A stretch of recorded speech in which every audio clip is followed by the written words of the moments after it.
A very good morning and welcome to the day 4 and the final day of the hashtag Co-Create Design Festival. It's been 4 days of incredible conversation, amazing engagement, and some wonderful ideas that are coming out. We started on Monday with a reflection on the state of the economy and where jobs exist and what opportunities we could take advantage of right now to unleash, of course, those numbers of jobs that we need to address, particularly the issue of youth unemployment. On Tuesday, the focus was on the health sector. COVID-19 and the pandemic has really disrupted many of our lives, with many South Africans losing loved ones in the process. And of course, our sympathies go with you and your family, should you be one of those. The silver lining in this very dark cloud has been multifold. One, the amount of research and ingenuity that exists in this country is extraordinary, and we've been able to respond with very limited resources to the pandemic in the way that we have. A simple thing, like the University of KwaZulu-Natal, having a department that is able to sequence the genetic of the virus and identify that we have a beta variant that was part of the second wave, and that the Delta variant arrived, and there might be another variant that may or may not be a variant of concern. That technology exists in this country already. And in the discussions we had on Tuesday, what was highlighted is the willingness to share data and information and to work collaboratively towards a solution. And that's something we're hoping to continue sort of harnessing because pandemics will come and go, unfortunately, and we need to be in a much better position, I think, as a country to respond to those. Yesterday was a very sobering conversation. We were talking about food insecurity in this country. 10 million tons of food wasted every year, if you can imagine it. 1 in 4 children stunted, 1 in 8 overweight. And you think, how is that possible? But unfortunately, that complexity and dynamic is something that exists in this country. And I think a lot of work needs to be done in all spheres, really, to address that issue. Today, it's a turn of water and sanitation. COVID-19 once again made it important for us to remember that old school teaching, that you must wash your hands every time you go to the restroom and make sure that you don't touch surfaces that, don't belong to you. How can you wash your hands to make sure that you are fighting the impact of COVID-19 when in some cases you don't have access to water? As we know, many communities to be their lived experience. That's the word I'm looking for. Cape Town, not too long ago, was fighting a drought. It's extraordinary to think that we are a city that is by the ocean, and yet we don't have water. South Africa, we learned, is one of the most drought-stricken countries in the world. A lot of this country is desert, where rainfall is not as abundant as we think it to be. What was extraordinary, though, in our response to Countdown to Day Zero was the incredible population-wide shifting in behavior that saw Cape Town saving millions of liters of water on a daily basis. Yes, there could have been punitive measures that might have been a good reason for people not to consume as much water, but the knowledge that in a day in the near future, when you open your tap, there will be no water coming out of that tap. I think that scared a lot of people, and we've all been very responsible as far as our consumption of water is concerned. I still count the 2 minutes for my shower. Unlike the former premier of the Western Cape, Helen Zille, I do not skip any days as far as showering and taking a bath is concerned, but that's something that some people are doing as a way of, I suppose, addressing the issue of water shortage here. We have, once again, an array of fantastic speakers. There will be a panel discussion later that involves young minds in the space of sanitation, particularly, and solutions that they are bringing into a market, and you'll be fascinated by that.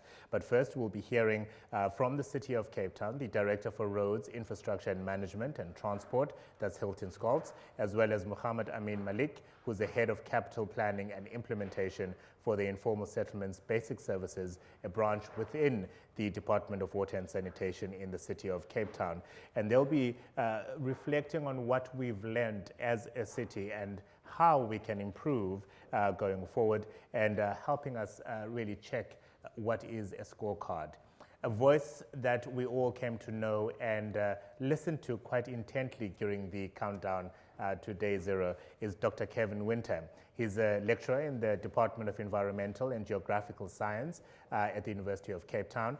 He's a lead researcher at the Future Water Institute, as well as a member of the City of Cape Town's Section 80 Water Resilience Committee. And he's going to, I suppose, help us unpack this double whammy, as we call it in South Africa, where we're seeing an increased number of people who are demanding water, increased population, increased urbanization, all manners of things, and of course food production and all other areas where water is demanded. But we know that we have a very limited supply of water. Primarily it comes from the sky, and if it doesn't rain, you don't have water to collect and to then run through to your taps. How do we unpack this? That's the unenviable question that Kevin Winter is going to be answering. Lovely to see you in person, Kevin. Thank you very much for joining us here. Thank you very much, Africa, indeed. I really appreciate the opportunity to talk this through with you again, and nice to be able to do it live as well, rather than on radio and other media that we've done over the years. I'd like to make some comments just to start this discussion going, if I may, and to begin with, this is a brave new world that we're moving into, isn't it? In dealing with a post-COVID, whenever that might be, and whatever next variant might be coming our way. And one really does hope this is going to be over quite soon. I'm hoping, for instance, as an academic, that I'll be able to talk and lecture to my students face to face. And those of us with children in schools at the moment, you know the damage that this has done to our young generation coming up in a virtual world without a lot of support, without that kind of peer review and that relationships that are so important. We really do miss that. And if COVID continues to press us down like this, we're going to be in big trouble among anything else, among our education and our youth at universities and at schools. And I think we're all feeling that as parents at home. So a brave new world. How are we going to step forward into addressing water and sanitation, which I think has been heavily exposed through COVID-19 and the very opening remarks that Africa made? We're asking people to wash their hands. In fact, we're asking people to wash their hands for 20 seconds at least and sing the national anthem and a whole lot of other things while you're doing that. How do we expect that in a very unequal world with very unequal access to water to expect that to be carried out in a way that the marketers and obviously the health scientists have advised us to do? Washing your hands is crucial.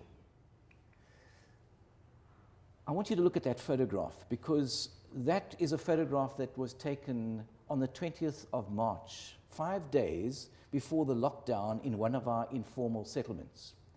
Every picture tells a story. And if you came in as an outsider, coming into that informal settlement and saw that communal toilet, your reaction might have been, gosh, they're terribly destructive in living in the settlement, aren't they? They have broken down an informal settlement. They've broken the doors down. There is nothing there to use. And if you started to talk to the neighbors in the area and got to know them and understood the circumstances, you would have a different story to tell or a different impression of what happened there. And as we talked to them, in fact, the photograph was not taken by me. I could not bring myself to take that photograph. I was with a researcher from Switzerland who was working with me at the time, and I had to ask him a week later for that dramatic photograph. In the foreground is solid waste that has been left on the ground in a small pit next to it. It's not untypical of so many of our communal toilets and the solid waste that is serviced or not serviced from those places. The neighbors, a week before, had removed the doors and some of the infrastructure around the toilet because it was so unhealthy for their children to use it that they said, if we're going to face a lockdown in a pandemic, we would rather make it dysfunctional completely so that it's safer and that we didn't have children using it and our families using it. And remember, the mark generally around this country is that, and just think of this, those of us who have used this morning a flush toilet, there are 5 households to 1 toilet, and it's communal. almost 20% of our population are in situations like that, in what is unimproved toilets, do not have that toilet in their house. And there are probably many of you who identify entirely with that in this room today. In the background is a series of wash basins that are used to access water from the settlement. The water's there, and when you bring water into a settlement, you also have to deal with where it goes to after that. If that water doesn't go down to a sewer, it goes onto the ground. If it goes onto the ground, it is contaminated as it travels through that settlement and eventually finds its way into our rivers. In lots of cases, our informal or poorly serviced settlements are polluting our rivers far more than almost dysfunctional wastewater treatment plants where there's partial treatment going on. Now we send in raw sewage, what I call a darker shade of grey, into that water. And it has organics in it, it has water from dysfunctional toilets, open defecation, and just by the way, almost 1.23 million people in this country are using open defecation as a method of going to the toilet. That's serious because it has implications, particularly if it's near a water body. And in the background there is this incredible settlement just above the water hub, which I'm going to say in my last slide, just to give you an impression that we are and should not be saying that we are separated from these situations, that it's not our problem, that it's someone else's problem down there. That problem of a dysfunctional settlement and its water sanitation or lacking of it affects all of us because we're all connected to the waterways in some way. We're all connected to the ecology of the system further downstream. So what is happening there affects you and I, whether we are close to that and whether we've got a flush toilet or not. It'll come back to bite us. And we've seen some of that more and more. So I'd like to lead with two statements to get our discussion going later and reactions from the panel. Well, the one thing that COVID-19 I think has done, and if you've missed it, you haven't been listening to your radio, watching your television, because daily protests are occurring around the country. There are parts of this country right now without water, that should have water, that have infrastructure there, but they're not getting it. And so it's a fragile, water-secure country. And it's diminishing in terms of the ability to uphold that water security. By 2030, we will have a shortfall of about 14 to 17% of water in this country. That's 10 years away, or less than that, in fact. So that's very serious. The next thing is that our water supplies and treatment are more vulnerable than ever. COVID-19 has exposed that. And the example I gave you in the slide just now of the vulnerability of people living in underserviced, informal areas is very much in our face and in the news right now. So how do we fix it? There's probably lots of clever solutions, and I'm sure there'll be lots from the audience coming up a bit later. But certainly one of the main points that we should be hammering home all the time is how do we now invest strategically in infrastructure to be able to sort some of these issues out, particularly the sanitation. The sanitation always lags behind water supply. Next, we really need to build the capacity of municipal managers.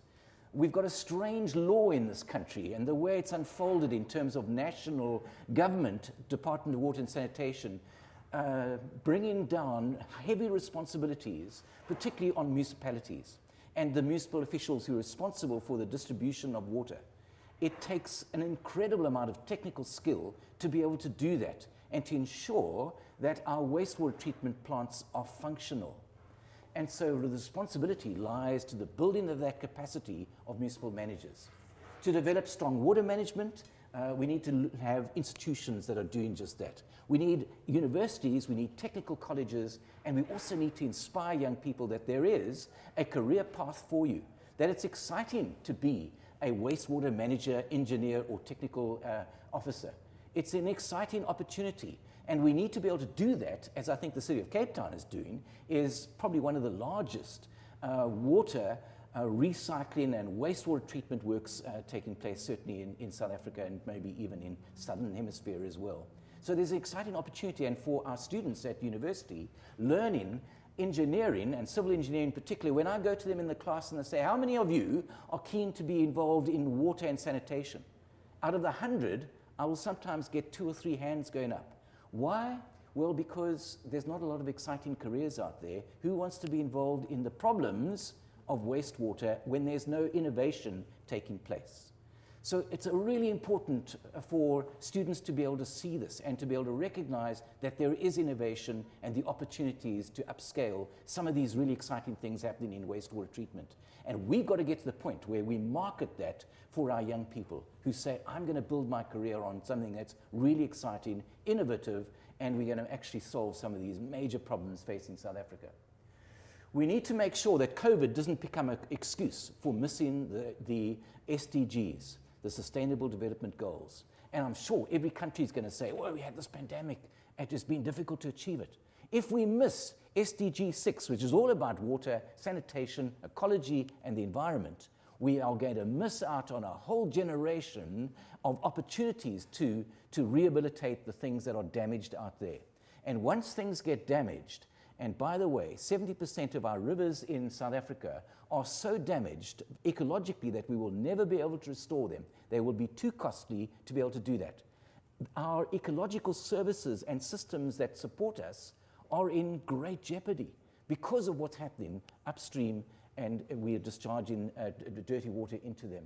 So SDGs, we should, and wherever those who are politically connected here, push hard to make sure that this is not an excuse. We have to make sure that that SDG is being achieved by the time we get to the 2030 when the mark is there.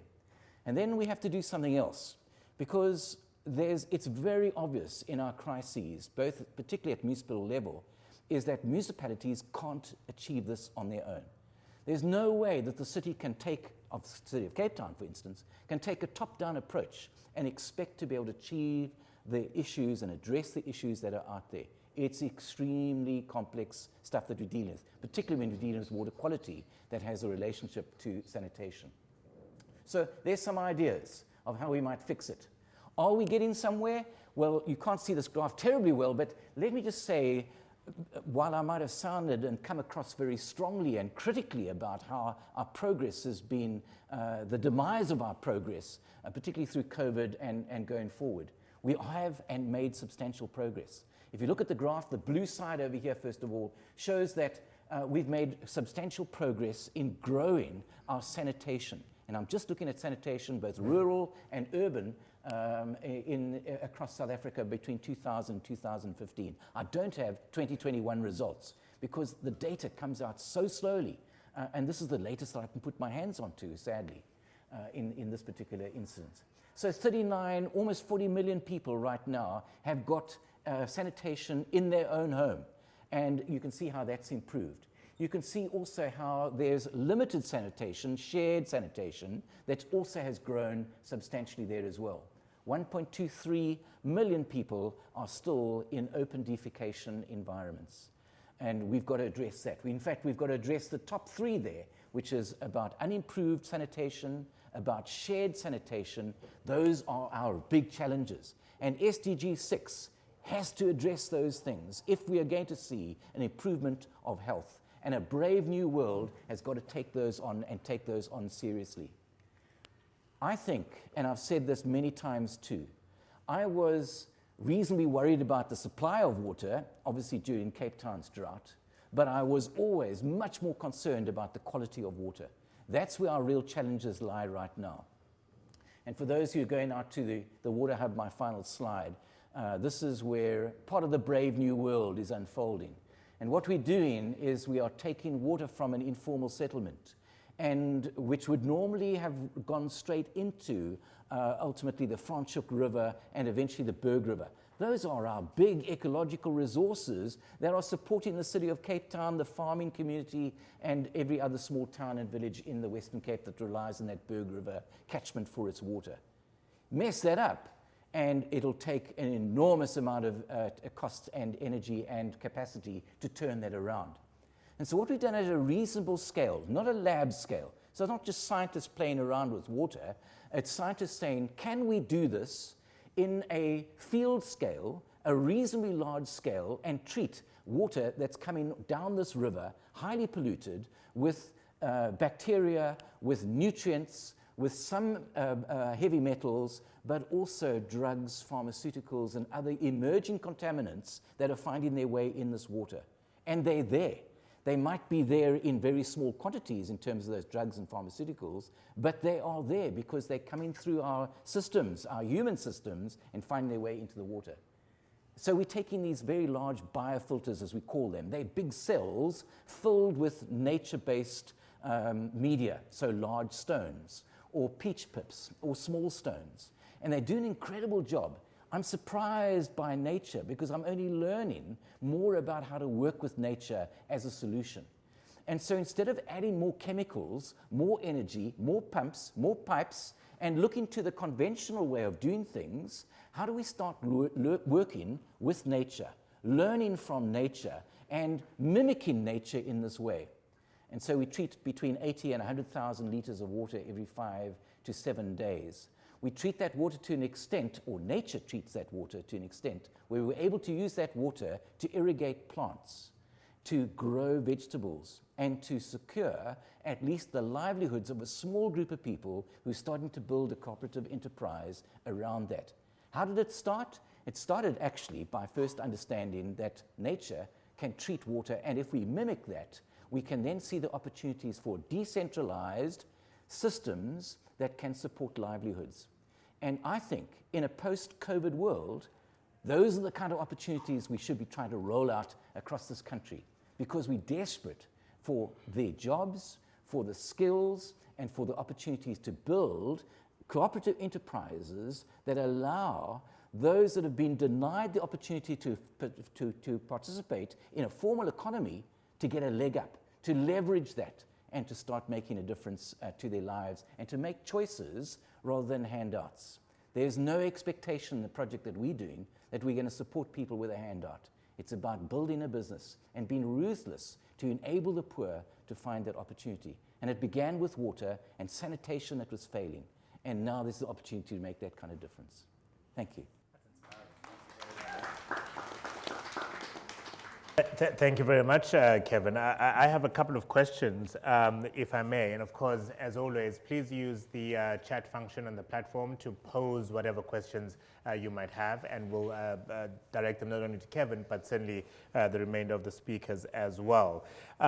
How do we go about the process of mobilizing citizens to be active in this space and to have their interests? And I'll tell you why I asked the question. If you read the Sunday newspapers, you read about yet another incident of corruption in the National Department of Water and Sanitation, and you think, oh, that's money that could have been used to secure water for us. I'm glad that you really, really praise the city of Cape Town in terms of work that is being done in this space, but there are many other municipalities that are not. Makhanda is at the risk of losing the National Arts Festival because it cannot sustain the population of people that descend in Makhanda in the Eastern Cape for those 10 days in order for the festival to happen. How do we get more of us interested in this space, do you think? Yeah, it's a very complex question in terms of multiple answers, and I've been involved in community-based organizations for a long time. And I'm often asked this question of people who volunteer alongside me to give up time to address community-based issues. And I said sometimes to the committee members who put their lives and time, not at risk, but certainly invest a lot of time in it, when you stop having fun and lose interest in what you're doing, then move on and find something else to do. So you're not going to die with this project. There is a way out, and I'm talking now more about people with privilege, with education, and with time on their hands to invest in that. And I think we've always got to look, and although that's a slightly trivial answer to your question, I think we've always got to look to how we incentivize that opportunity to become involved. And there are lots of ways to do that. And so for me, and let me give an example of the slide that's on the screen over there. And it might sound really hard to you, and the social scientists alongside me often have a very different view. But we find a little bit of money as a stipend to enable people to get their businesses up and running. And the contract lasts for 3 to 4 months. By the end of those 3 or 4 months, you must have harvested your material, and you must, in the interim, find a market.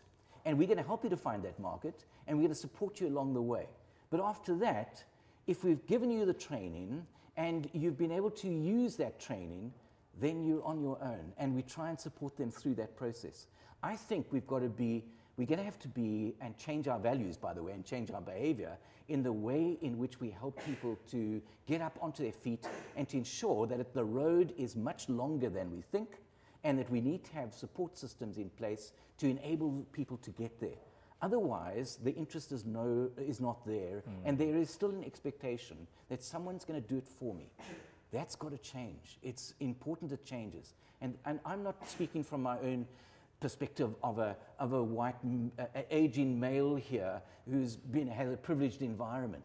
I'm talking for the language of the people that I'm talking to in the informal settlement, who have begun to explore how we do this differently and how we can try and give a bit of a leg up in that way. Now, this was one of the list of things you listed in terms of what we need to get right now to obviously address this challenge. How are we doing with the remainder of them? Are we moving in the right direction in South Africa? I think that institutions, and let me just talk and answer it in this way. What's happening in this picture I showed you on the water hub is an intervention by a university, and with a team of people around me coming from different disciplines. That's been an interesting way to intervene, because I haven't been able to get the local municipality to intervene or to take their head out of the stand and say, this is really important to be addressing this. This is an opportunity. We've got to find a different way to build that leadership. And what I think we're doing here is that we're inspiring other people from different disciplines and slowly bringing in more private investment and interest in the site, government investment into the site as well, to say this is something that we can build. But it has been the institution, from the research institution, that's led the way. And I wonder, in response to your question, whether institutions, particularly institutions of higher learning, need to change the way in which they are doing research and why they're doing that research and how they are investing in a long-term sustainable project. Whereas a paper, of which I'm evaluated on, whether I write a number of papers in some journal and I get a few citations from it, that gives me brownie points. But that's the wrong way in which institutions should be intervening in these very important issues that we're trying to address in South Africa. Let's change the way these institutions are working, and maybe we will unlock some of that incredible talent around this country for intervening in our key issues in this country. What I love about the innovation that you are certainly putting in place in Berg River is that, as you say, you are learning from nature, and you're replicating and mimicking that, as opposed to creating a new app or creating a new machine that is going to enable us to clean and process the water that unfortunately has been muddied, for lack of a better word, upstream. Is that scalable? I mean, should there are 250 plus municipalities across the country. Will they all be able to do this tomorrow at a reasonable cost and see almost immediate benefits for doing this? I love Africa's insight. Thank you. That's a key question. Because it's all about that upscaling. It's all about how we do things differently. How do we not put chemicals into this, for instance? How do we avoid the conventional approach to things? How do we do things that are scalable, don't require a high level of maintenance and management and skill to operate? Can we do that? Can we upscale it elsewhere? In most cases, it should work absolutely perfectly. Obviously, every site's got a slightly different nuances around how those would operate. But essentially, you can do that.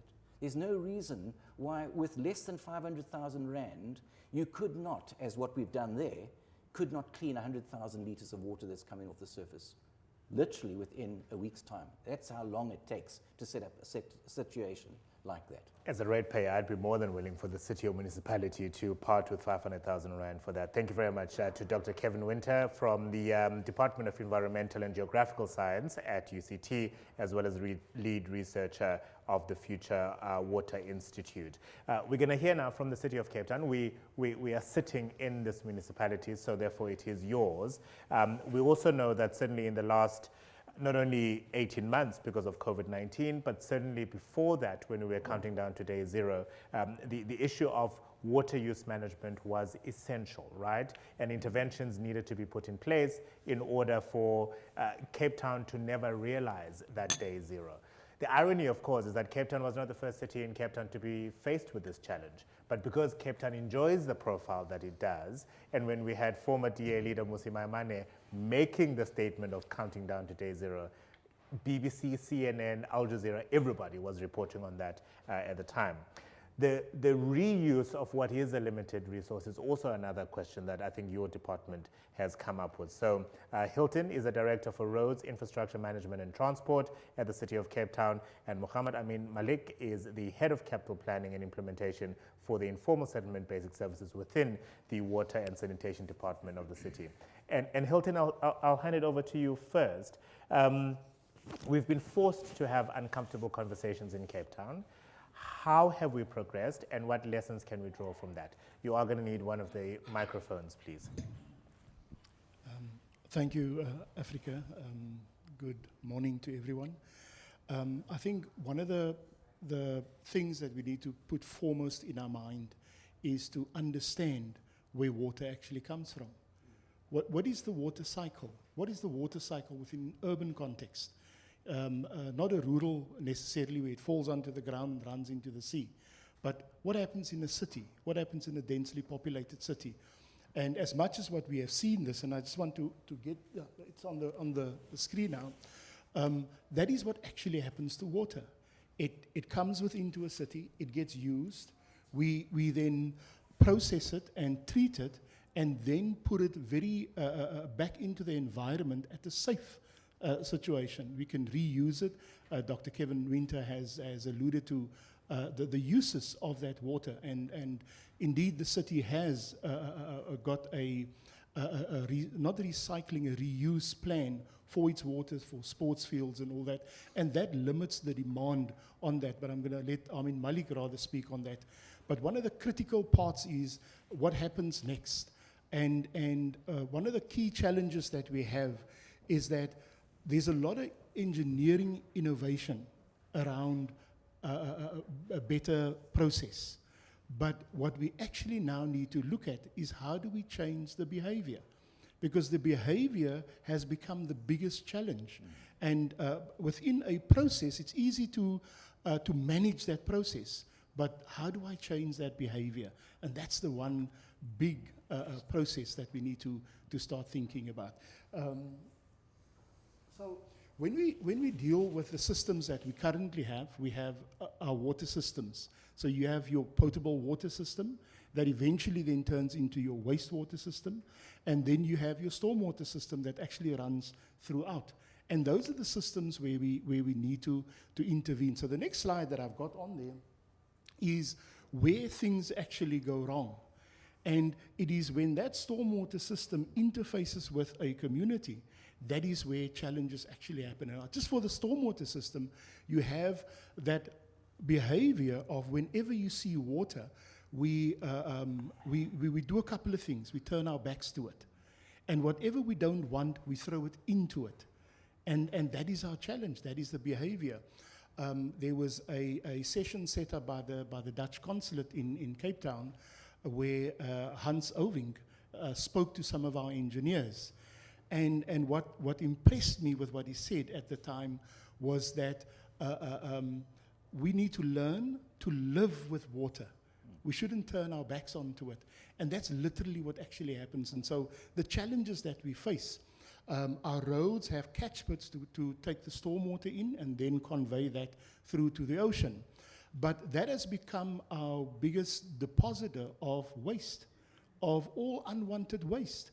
And it blocks up the system, and if you design a system, you design it for a certain capacity. And then suddenly you find that you now have to design for human intervention, people throwing litter. And those are the key things that actually block up our system and give us the biggest challenges. Thank you very much. Mogamat? Hi, good morning everyone. So I'm from the Informal Settlement Basic Services branch within the Water and Sanitation Department. So our core mandate within the department is the provision of water and sanitation infrastructure and access to basic services for those residents that are living in informal settlements.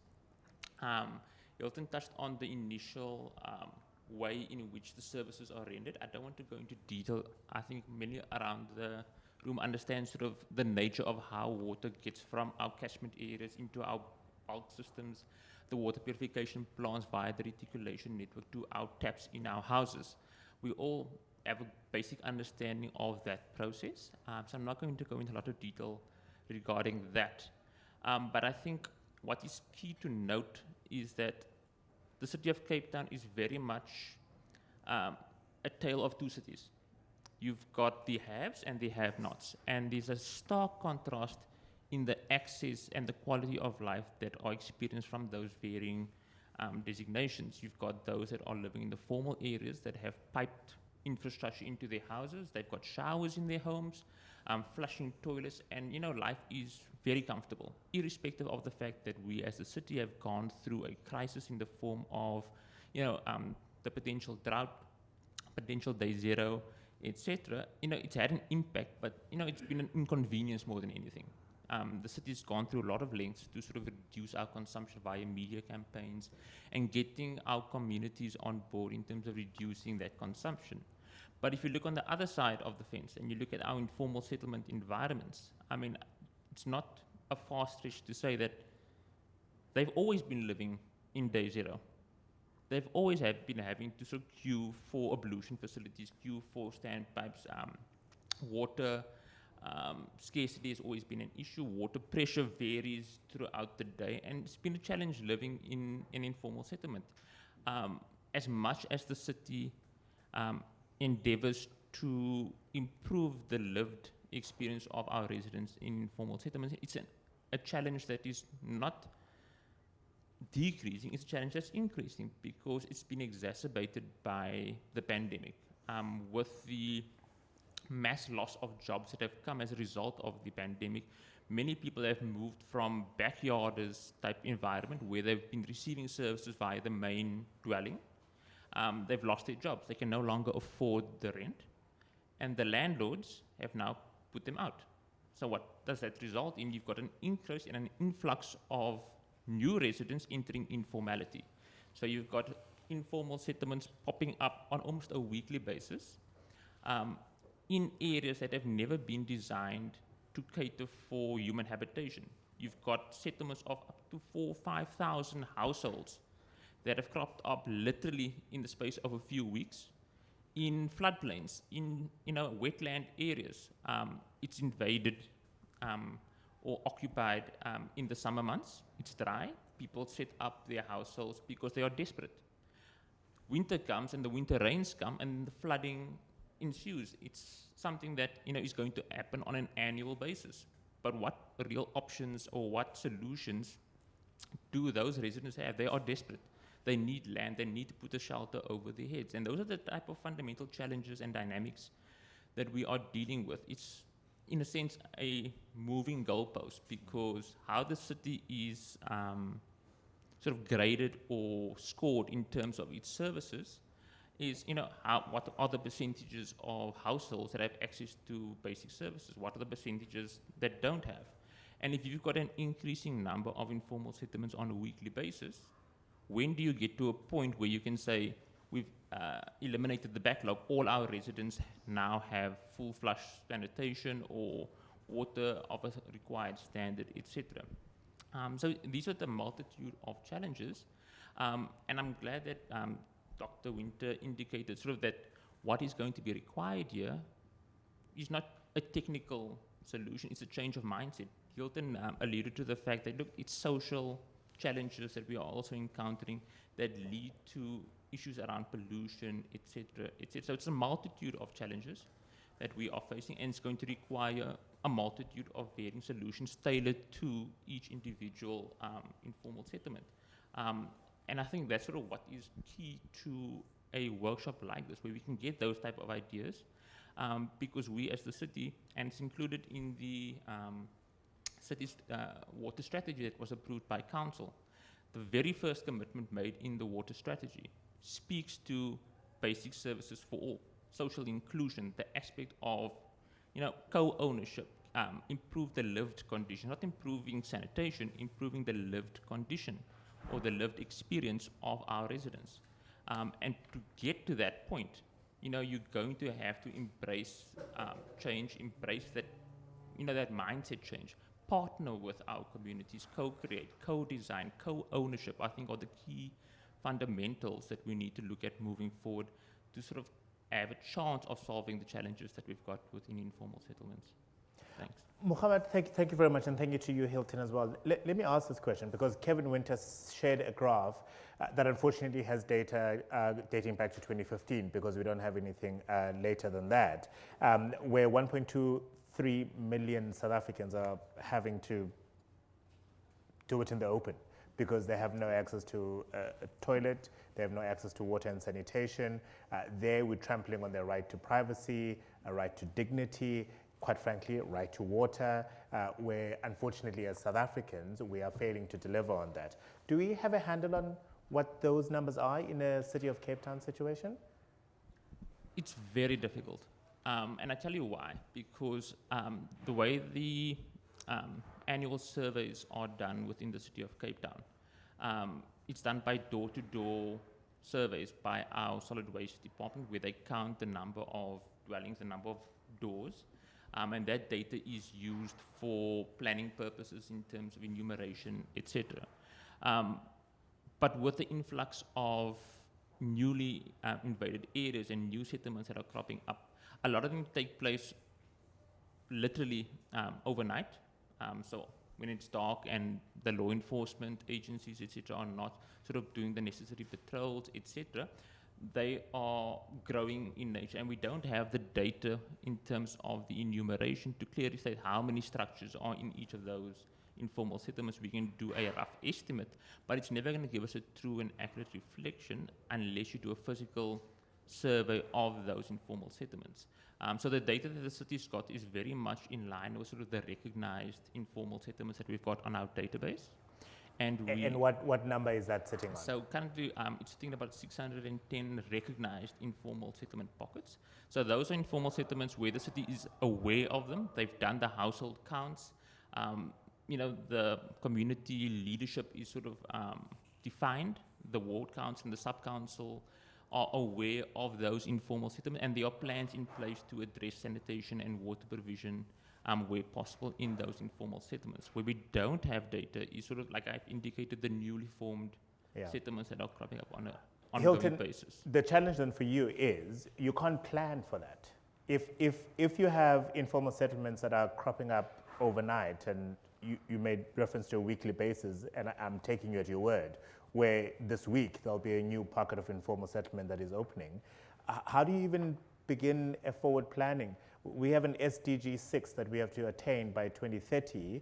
How do you sit on this day in 2021, project to 2030, and then lay out the planning of infrastructure between now and then?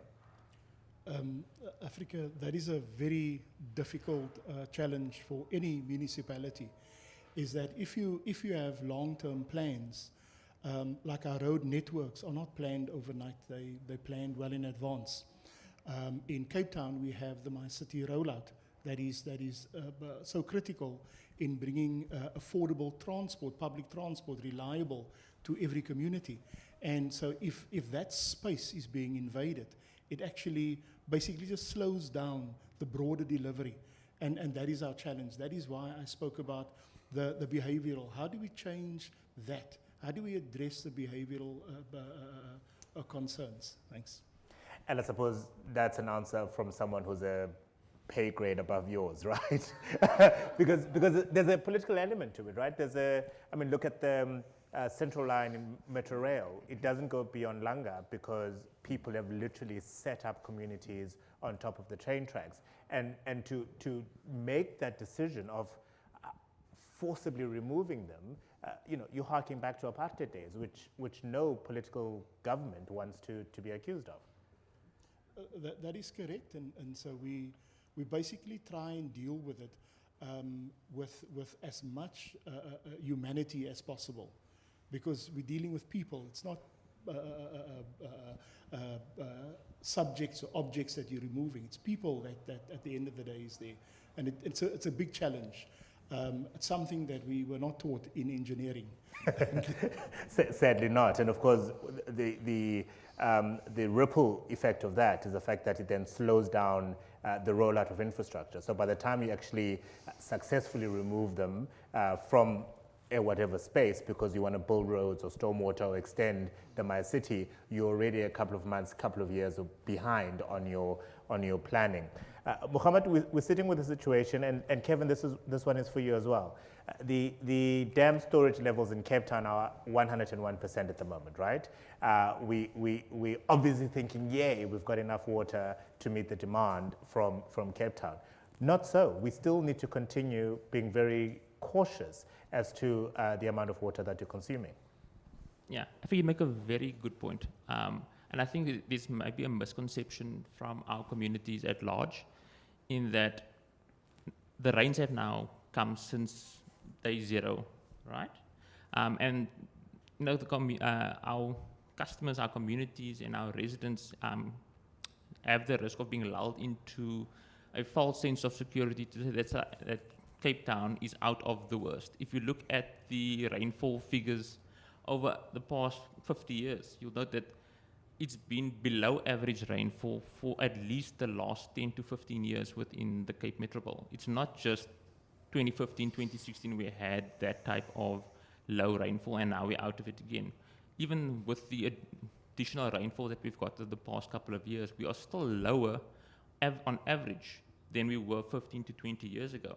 And as Water and Sanitation Department, in terms of our water demand management colleagues that do the analysis and the bulk planning, the data that's come through is quite telling that we are not out of the worst.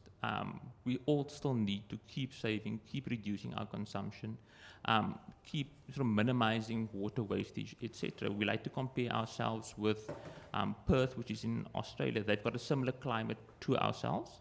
And I think they are a good case study in looking sort of at what can be expected in long term. They've gone through a very similar drought threat in the past. If you look at their rainfall figures, it very close. It almost mimics Cape Town's because we're on the same sort of geographical latitude. So it's the lessons that are learned is that we still need to plan for the worst. We are not out of the risk. And communities and our residents need to keep working with us to sort of reduce the consumption, because as much as we as a municipality are implementing projects to sort of safeguard our water security into the future, it doesn't mean that we can sort of rest on our laurels now. And what are we doing? Because we sat through this, I think it was 2007, 8 and 9 when we went through a dip in water.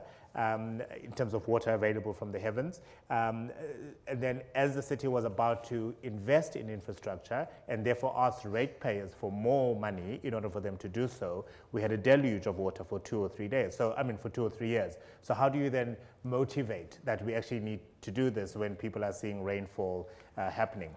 So let's not make that mistake again in Cape Town. What are we doing now to make sure that when we undergo another cycle of drought, as we have seen recently, that we actually have the infrastructure in place to give us maximum potential water, even in limited resources?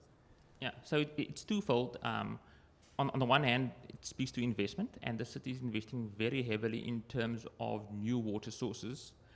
So we are doing a lot of work and investigations around, groundwater reuse, water purification, expansions of our bulk reservoirs, etc., to sort of safeguard in terms of the availability of water. But at the same time, we are looking at reducing our consumption. So this speaks to the reuse of our water that we were referring to. The city's spent heavily in this area.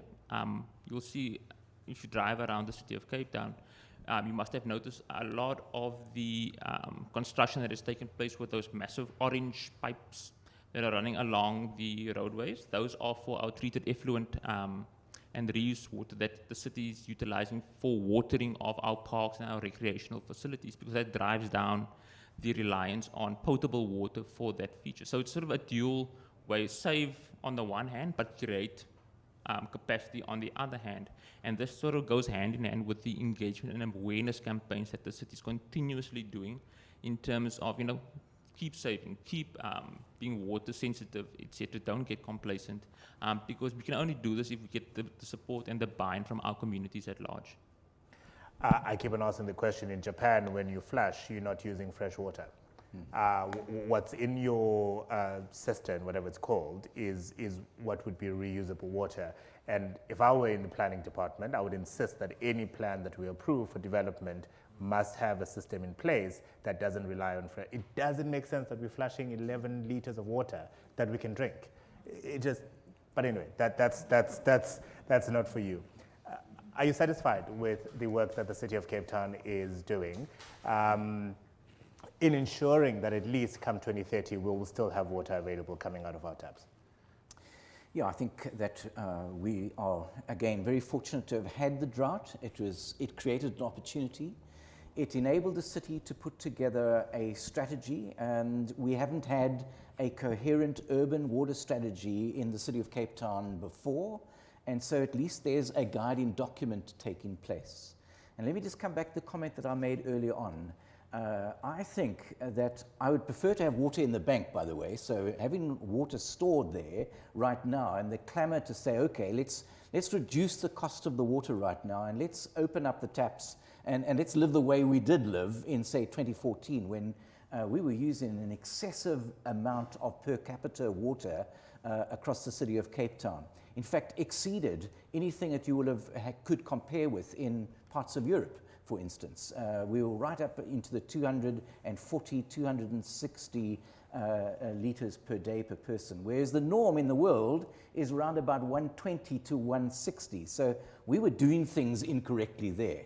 But there's no reason to suddenly I like open how you up those say taps. the norm in the world, but the norm in a significant part of Cape Town was that. I remember when we were counting down to day zero, people saying, how can we live on 25 litres of water? Yeah, indeed. I'd often say, ask your colleague, Yeah. because they are living on 25 litres of water every day. Yeah, indeed. And so when I use the word norm, I was referring to Europe at that stage, and in terms of looking at those world norms. But you're absolutely right. And the comment made by Hilton earlier on, that, and I think Mohammed as well, is that people lived like that anyway. So what was day zero really?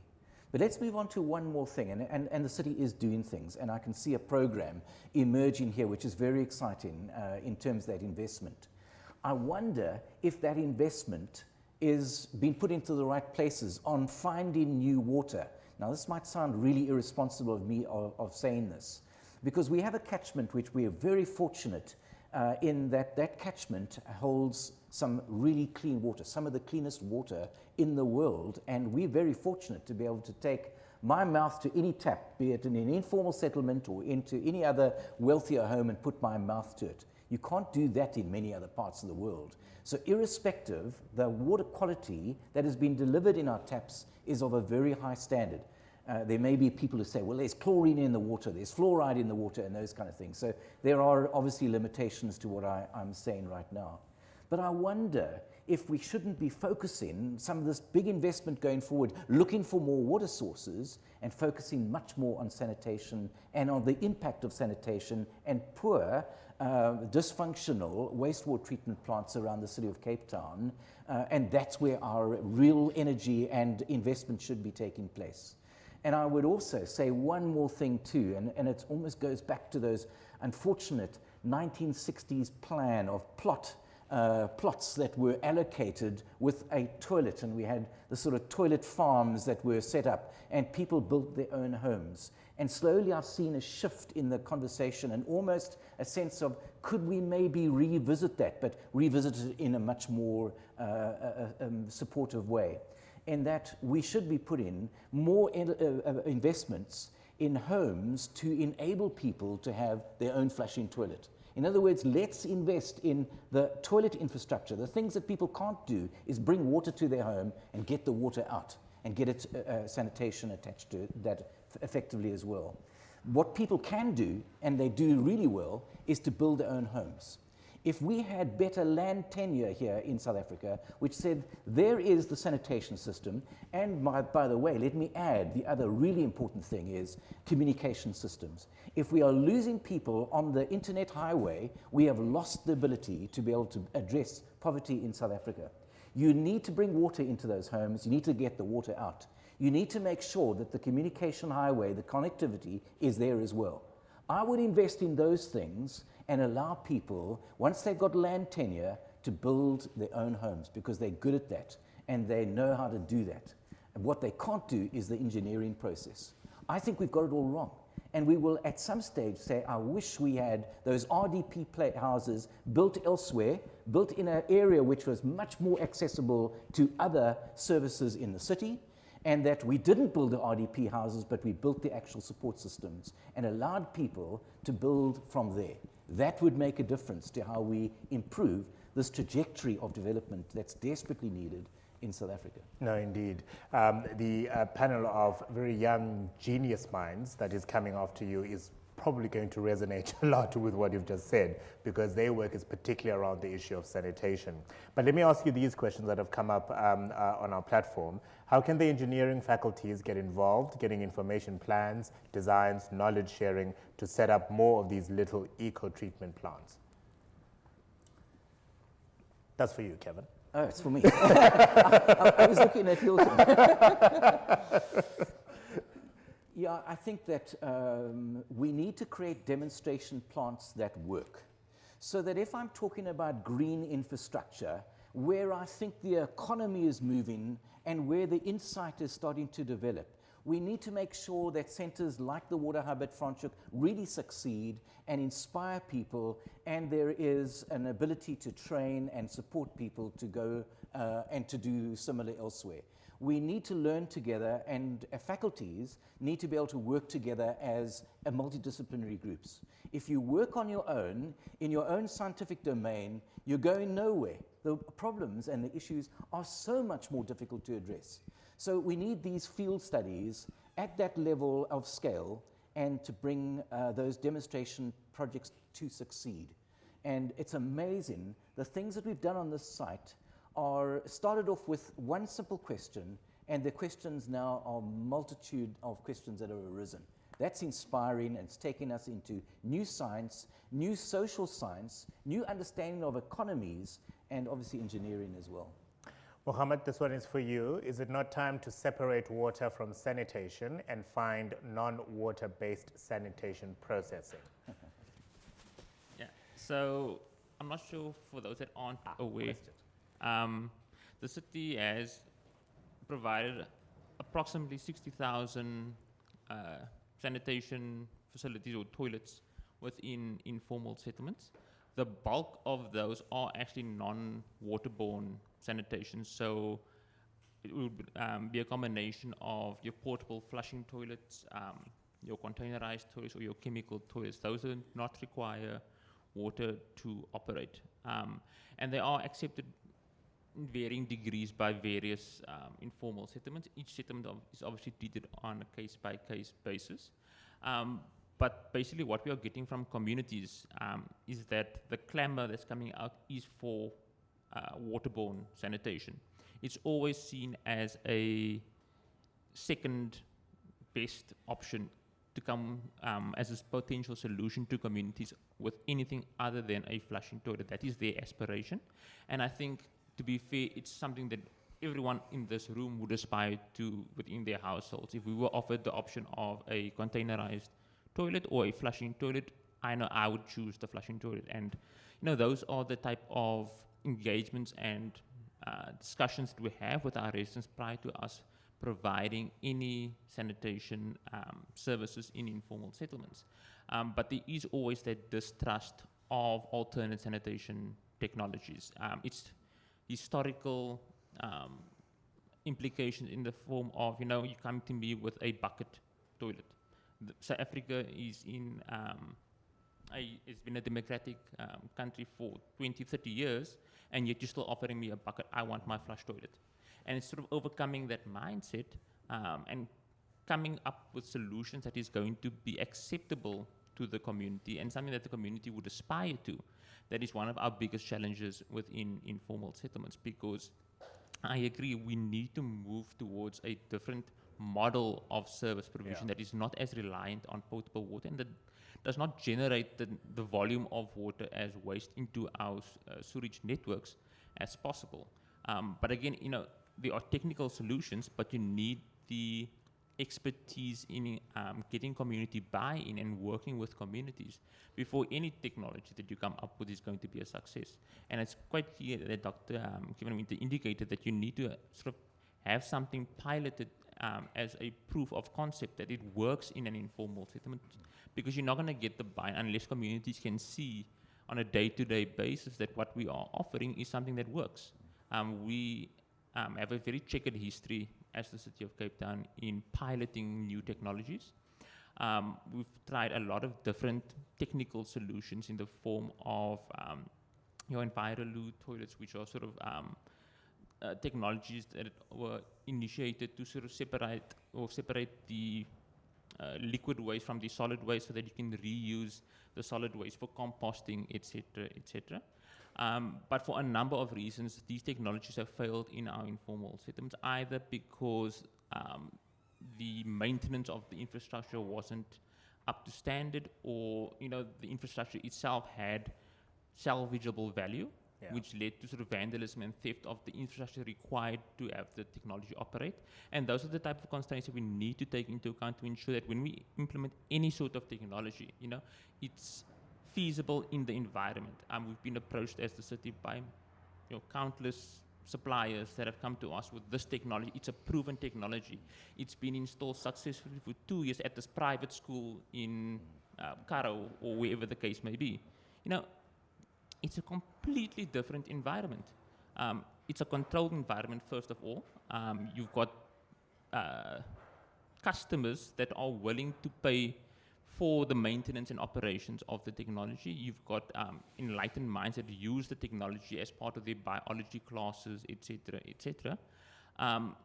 So yes, the technology is going to work there because you don't have the risks that are associated with technology being in an informal environment. Well, this much I promise you, without hyping up the next panel, but there are some wonderful solutions that they are bringing in this space, dry sanitation particularly, and I will pose the question, how do we contextualize those solutions in an informal settlement environment, for example, so that we don't take away any of the dignity of the person who then needs to use the space, but also see the value that can come out of that. 100%. Let's take one final question from the audience. Okay, good morning everyone. My name is Luvuyo. I come from the township of Langa, yabo. But Africa uzoyitolika man my question yabo. Umbuzo wami khotmana apha kubo usithi ne baneza meters zisinika a certain amount yamanzi ne. Yeah. Wena khotman eza meters ziyasibulala because should bakutshe, you understand, and izindlu zethu zingama courage and siqinene kwezi zindlu because zi-family homes, you understand, awekho amanzi. Xa siwatsala kumeza amanzi, you understand, aphele nawo due to i-process bantoni sineza meters izingingishayo. Yeah. Kukho into yogula khotman, ugula akubhali uba kuzofika nini, kuyafika, you understand, udinga amanzi awekho amanzi, you understand, kusebusuku mhlawumbi kungo-1, 2 awunokwazi ukuya kumeza, ayikho nendawo ekufutshane mhlawumbi kwalapha ekuhlaleni unothi okay umntana angaya kanye wena uriske uhambe uyokhama so that utye le nto funeka uyityile i-medication yabo. 2 ndive ubhuti lo wesibini speaker 2 sikhala uba like i-sewage le ilapha phandle mose yokhelwe amanzi kwathini yabo, but into abayifindayo kukho inkunkuma engenayo phaya, so ngofuneka baphinde balento ingxaki wena Rotman kwa usolid waste naye uyafailisha because i-system mhlawumbe abayisebenzisayo yobala, you understand, because i-family homes is umgqomo oyi-1 awukho enough. Umgqomo uhlala i-7 days. Within the 7 days, within the 3 days ethathiwe segcwele umgqomo, which means ke ngoku sinerote sinezinja. Inje iyayithatha le nkunkuma iyobeka apha estratweni, abantwana mhlawumbe bayayikhaba kanye whatsoever, ingena edrainini njalo. You understand? So yimibuzo yam Grot Mallick. Okay. Thank you very much, Luvuyo. He's a resident of Langa. 2 questions. The first is around the water meter system that the city uses that will then limit the amount of water that you have access to should you hit whatever the daily limit will be. And then he raised 2 very good examples. One, what happens when there's a fire? And you need to draw on water to help with fighting that fire while you're waiting for City of Cape Town's firefighting services to obviously arrive in that environment. You run out of water, and then your structure will then obviously burn to the ground. Secondly, if you have somebody who's ill, who then requires a lot of water for cleaning, for hydration, for taking medication, and you come to a certain time of the day and you don't have access to water, and if it's the middle of the night, you can't knock at your neighbors, how do you administer then that medication and treatment to a loved one if you don't have water coming out of the water meter? The second question relates to solid waste, saying that a lot of the families, as you know, they are, a family home would often have structures at the back. You're all reliant on one bin that then builds. It's only collected once a week. There's rat infestation that results from there. The issue that you raised, Hilton, where a lot of the stormwater then is affected by the waste essentially that is not being collected. That is also a challenge that he's presenting to the city. So I don't know how you want to divide that up between the 2 of you. Yeah. I'll tackle the first one around the water meters. I hope I'm going to do justice to the question because I'm not too involved with the water management devices that are installed. We've got a separate branch that deals with those. But what I can say is that the city does have a policy in place where, depending on the number of members that are in the household, you can apply for that limit to be increased. To the extent that everyone gets sufficient water during the course of the day. I understand it's not going to have an impact in the case of a fire, because obviously in those instances you would need the water to be running on a continuous basis to fight the fire and safeguard the structures, etc. I'm unfortunately not able or in a position to comment on that, because that would be something that the fire department would be able to advise a lot better on, and I'm just concerned if I'm going to give an answer, it's not going to be the correct answer in that front. No, fair enough. But at least good advice on basically notifying the City of Cape Town so that nizokwazi uku. Because you've tried it. Have you tried it? I tried it many times, doesn't work. Even like for solid waste, when you have like an African ritual, you call them, but they never come. Yeah. Local government elections are coming up in 39 days. Can I ask that you actually make that an issue, because your ward councillor is supposed to be helping you address those issues. It's good that we're asking them of officials from the City of Cape Town, but you have in your ward councillor somebody who's supposed to take that issue to the City Council and actually fight on your behalf to make sure that those issues are addressed. We'll continue this later, but I do want to have the conversation on solid waste. Even though we're not responsible for solid waste as a department, but what happens in where you have formal dwellings, you may apply for an additional bin. And the city can supply, depending on how many people live on the property. But I think it is what I said earlier on, is that throughout the city, we need to start making that behavioral change. Currently, I'm not utilizing my bin that the city is giving me, because I still pay for it, but I've made a conscious decision to literally recycle nearly everything that comes out of my house. Reuse them, flat packing your boxes and reuse them later when I send you something. And those are the kind of things. So waste minimization should be every person's behavioral change that they can act. That is something I can do. And so I want to encourage communities to do just that. There's mechanisms. You can take another bin. You will be charged for that. But waste minimization is the best to actually. Well, I mean, charging for an additional bin, of course, in a community like Langa is going to become a difficult, right? Because many of the homes rely often SASSA welfare grants that are earmarked for children and elderly people, and if you then have to redirect some of those resources to paying for an additional bill, it might just be a bit challenging. I agree with you. All right, let me leave it there for the moment. Luvuyo is going to have a conversation with both of you afterwards to explore even further. But thank you very much, Hilton Scholtz, who is the Director of Roads, Infrastructure Management and Transport with the City of Cape Town, Mogamat Ameen Mallick, who is with the Department of Water and Sanitation, looking after particularly the implementation of the informal settlements basic services, and of course, Dr. Kevin Winter, who's with Future Water Institute and UCT for setting that wonderful setting for us. Thank you very much, gentlemen.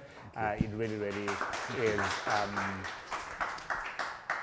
It's heartwarming to learn that it can work in aspects, right? So City of Cape Town is doing a lot of things right, as has been demonstrated. But as you heard from the question from the audience, there's so much more that still needs to be done to make sure that every single South African is realizing the promise of the Constitution of the Republic of South Africa that gives them a right to water, a right to dignity, and a right to privacy, without a doubt. What's going to happen now, as soon as these gentlemen clear my chairs, is we're going to get three amazing young entrepreneurs who've come up with very interesting and exciting solutions in the space of sanitation. One of the questions that came up earlier was how can we separate water and sanitation, because it is wasteful, is it not, to be using water when dealing with the issue of sanitation, when we know that there is a shortage of water in this country. In a moment, I'll be introducing you to Orion Herman, who is the CEO and founder of Litelu, which is an exciting high-growth company in the circular economy for sanitation waste and aims to be the #1 company in dry sanitation technology and biological recovery solutions. Lucky Litelu is the founder and CEO of ICRD Group Holdings, a leading triple bottom line Pan-African business group with interests in media, professional services, clean technologies, natural resources, and diversified investment solutions. He also serves as the trustee and executive chair of the Group Foundation Trust. We'll find out about the work that they're doing and, more importantly, the innovation that is coming out of the incredible young minds that they are interfacing with. Joining him will be Faith Mokgalaka, a computer science student at the University of the Witwatersrand, a published author, a co-founder of digital publishing company Empty Pages, and founding manager of Puno, which is an online crowd investing platform that aims to assist startup farmers. These are young people that have, let's be clear, as Kevin Winter said, we need to make this space exciting so that we can see the level of activism that we need to see to realize behavioral change. These are people who have gone into this space that is not necessarily regarded as sexy and come up with some interesting solution. Orion, we'll start with you. Good afternoon. Good morning. Good morning. Of course, yes, please. You are founder of Liquid Gold. What is Liquid Gold? And more importantly, how did you come to play in the space of sanitation? Thank you so much, Izzy. Okay, great. My name is Orion Herman. I'm the CEO and founder of a company called Liquid Gold. And yes, we are very passionate sanitapreneurs. Because globally, 2.4 billion people on this planet still don't have access to decent or safe sanitation. And the reason why we came up and started to play within the sector is that everyone was talking about renewable energy, but the biggest problem was actually water. And sanitation, and that could cripple us as a country, as we are water scarce. So we came to market with a waterless urinal, helping clients reduce, and corporate clients reduce their water spend, their operation spend, because like you mentioned earlier, it's fresh drinking water that we're potentially using because of the way we designed our infrastructure. And then we did a bit more research in terms of what is the behavior around females, and can they contribute towards helping reduce water. And then we brought into the market one of the first urinals for male and females, a female urinal. Why? Because 4 out of 5 flushes is for #1, yet we've given one option. And you're flushing between 9 and 11 options. Now, with the narrative of COVID, if you have non-touch technology and a woman can urinate safely in an intimate space, can she also contribute towards saving water? And we ushered in the female urinal called the We Stand. And up to date, we have over about 10,000 active female Sorry, users. did you say we stand? We stand, yeah. Okay. And the reason why we said the we stand is because we're standing for the movement of water. You know, yes, when doing the actual movement, you're actually standing and squatting. Because from a very early age, most women are taught in Africa is to either sit or hover over the technology, not to touch, because of transfer of bacteria. So we kept that same behavioral pattern and just changed the design to cater for safer, intimate urination. Most women would know, like if you sit at a festival, or if you're at a festival or in public areas, the lines are ridiculously long for females. So having to always impact on the female, anatomy. So we came into the market with the female urinal. But then as well, everyone was talking about the narrative of circular smart economy. And then we looked at the research from Professor Chris Buckley, from UCT with Professor Dylan Randall, from the Swiss that are moving in this space, some of the Dutch as well with regards to nutrient recovery and phosphate recovery. And then we realized the human body produces so much natural nitrogen, phosphorus, and ammonia. What if we could harness this potential and give it back to the farms that feed us, but doing it in a safe manner that doesn't pollute our waterways. And so then we designed an off-grid nutrient recovery system that recovers valuable dry fertilizer that is then given back to our farmers in aid for food security. And that comes from the waste we eject every day. 100%. So our primary focus is on urinals, called, urine. Because urine, if you look at the waste stream, there's only 1% of the bulk waste that pushes back into our grid. But that 1%, in that 1% sits 75 to 85% of the nitrogen and the phosphorus. So if you just remove the urine by following nature, by keeping urine and fecal matter separate, then you have a great opportunity then to usher in the circular economy. Not only are you able to then to harness the nutrients for food agriculture and for food security, but urine is 96% water. So by actually treating that water even further, you could keep that process and use it in a closed loop system. This building, for example, whether in a community or a corporate building or off-grid, that water can be used for low flush toilets. So yes, the narrative of our communities and people still receiving flush toilets is now, we have a solution for that because you can pull off the nutrients, you can also then recover the water to be used within this process. And again, like Dr. Kevin said, is if we follow nature and keep things separate, you find a lot more easier ways of recovering the nutrients and recovering water just by following nature. All right. Are you going to be able to show us how it works? Because it's all intriguing. Absolutely. But in my head, I'm trying to figure out how does it actually work? 100%. Let me just paint the picture in terms of the context. Yeah. Sanitation is a massive issue globally. I mean, it's been often sat in the non-profit realm. I think now is a time for us to move it into the sustainability profit organization because you look at creative financial modeling for it. I mean, everyone's got cell phones in this day and age, but yet we're still battling with the narrative of safe sanitation. Why can't we start ushering in different business models to allow for everyone to have access, but then attach micro-entrepreneurship to it, Look for circular economy. What else can we pull from the waste stream? If you just look at it, it costs us so much more to have no sanitation because of access, infrastructure, networks, and so forth. Productivity, it impacts people's productivity due to poor hygiene, transfer of bacteria, and that has an impact directly on our health system. Whether it's public health system or privately paid, it impacts in terms of resources. And then mortality rate. This concerns me and shivers me all the time, but 5,000 kids in Africa die daily because of a disease related to poor sanitation. Yet we don't hear about that. That's a couple of buses of kids dying every day. That would be on the mainstream every single day, but yet it's not seen. And I think this is what we're trying to look at in terms of opportunity. So the clean technology that we do offer, as mentioned, is the EcoFlow. So we have the ability to convert existing urinals into waterless urinals for corporates, for public sector, for public works in terms of government buildings and so forth to help reduce consumption. You're looking at between 18 to 100,000 liters of fresh drinking water that is potentially saved, as well as about 7,000 to 8,000 Rand on running costs for that. Is that per urinal? Per urinal per year. Then we have the We Stand, Africa's first urinating facility for both males and females. Now, I'm not saying that women and men use the same one consistently, but it's completely separated in different areas, very intimate for the females. And because of COVID, non-touch now becomes such a key element. If a woman doesn't have to touch the technology, therefore less transfer of bacteria. And in a dry scenario, less bacteria survives in a moist area. So having females to have options is a far more better narrative now. But it also helps us contribute towards the raw material, or what we would say the toilet resource instead of the waste. So this resource, and then we have the Sanipods. The Sanipods is a flat-back, off-grid, complete ablution facility that incorporates our technology as well as the nutrient recovery facility. Perfect environment for schools or public transport areas or for communities to be utilized. But in terms, that's the upfront technology. Then the challenge around back-end solutions. What are we doing in terms of recovering nutrients, recovering water? We know that people are separating, but then what happens from those processes? So we've developed a system called the Diamond Reactor.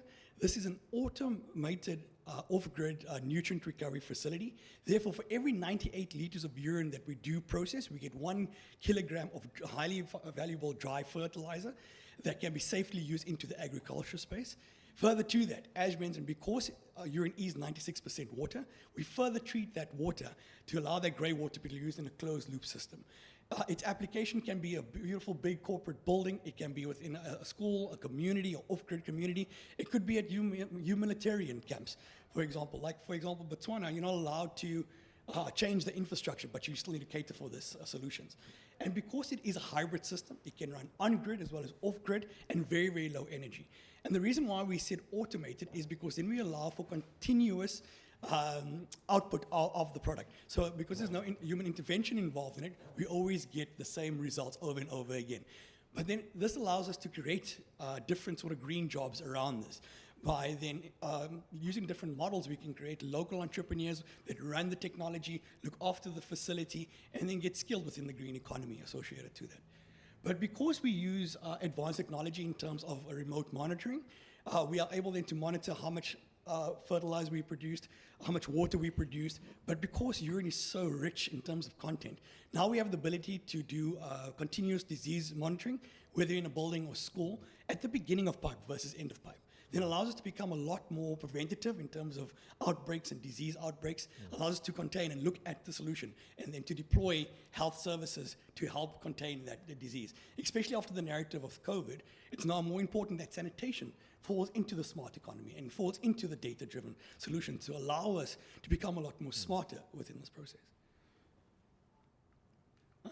That's some of the fertilizer we produce.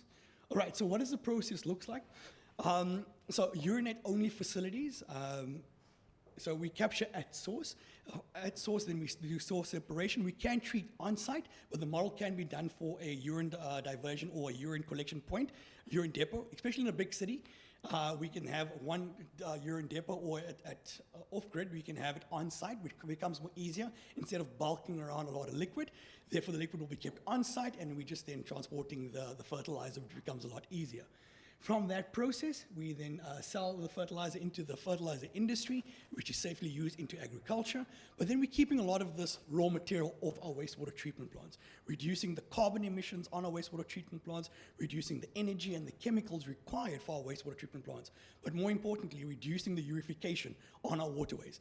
Dead zones that occur in the ocean is because of overload of nitrogen, overload of phosphates, which if we keep that off source and feed it to the plants that we need, far more better than doing synthetic fertilizer and putting our whole system under pressure. But as well, you then allow for sustainable communities and sustainable water protection. So this is the narrative that we looked at in terms of the circular economy of sanitation. There's 3 different spheres that take place in the sanitation economy, which is the upfront technology, which is the hardware. And now this pretty much has been, it's an outdated philosophy. I mean, we're still using glorified ventilated pit toilets in some areas. Now, unfortunately, we have to change this narrative and look at different alternative solutions that cater for a circular economy with biochar on the fecal matter, as well as nutrient recovery, and oils as well, potential for that. There's also a process where you can use microbular fuel cells to turn urine, for example, into H2, which is energy. So there's a whole lot of opportunity within the space. We just need to find the correct financial models through bilaterals, through partnerships to test the technology out and start growing. Unfortunately, with the sanitation economy, it does require scale in order for financial models to work. We can secure offtake agreements for fertilizer, but it's going to take partnerships to get the scale that we require to kickstart and make sure that the sustainability of projects do work.